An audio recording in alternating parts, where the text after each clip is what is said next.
Photos చాలా బాగున్నాయి.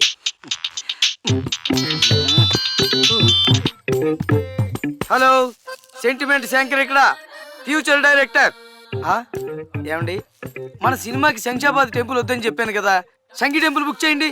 ఇదిగో లౌక్యం సినిమాని సంగీ టెంపుల్లోనే షూట్ చేశారు. ఎంత పెద్ద హిట్ అయింది, మనది కూడా హిట్ అవుతుంది.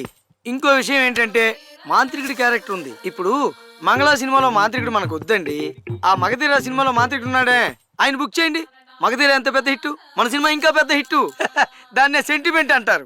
పోతే ఇంకో ముఖ్యమైన విషయం, ఆ సినిమాకి లంచ్ బ్రేక్ 2 గంటల 15 నిమిషాలకు ఇచ్చారంట. నేను కూడా 2 గంటల 15 నిమిషాలకే ఇస్తాను.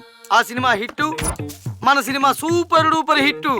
Sentiment Shankar, future director, phone పెట్టు. రై ఏంట్రా ఇది? అంటే వివేనగ్గర ఉండేవారు కదండి, ఆయన పక్కన తోటరామకృష్ణ గారు. అవును, ఇలాగే కాల్ మీద కాల్ కూర్చునేవారంట. అయితే ఆయన ఎంత పెద్ద డైరెక్టర్ అయ్యారు. ఏమంటారండి? ఇదిగో రోజు ఇలాగే మెయింటైన్ చేస్తూ ఉండాలి. ఇదిగో మర్చిపోకు. వస్తున్నానమ్మా, నీ దగ్గరికి వస్తున్నాను. అమ్మా, నీ పిక్స్ చాలా బాగున్నాయి.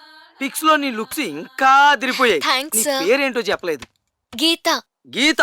అవును సార్. చూడమ్మా గీత, నీ తలరాత మార్చే క్యారెక్టర్ నేను ఇస్తాను. మరి నీ బయోగ్రఫీ ఏంటో చెప్పలేదు. అంటే అదే ఇంతకు ముందు ఏ సినిమాలు చేసావు ఏంటి అనేది చెప్పలేదు. ఇది వరకు ఒక మూవీ చేశాను సార్. గుడ్.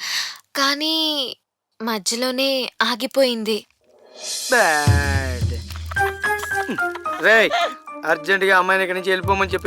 వెళ్ళిపోమని చెప్పు. అయితే మళ్ళీ ఎప్పుడు కాల్ చేయమంటారు సార్? వద్దమ్మా, కాల్ చేయకు. అవసరం అయితే నేనే కాల్ చేస్తాను. చూడమ్మా, నాకు అసలే సెంటిమెంట్లు ఎక్కువ.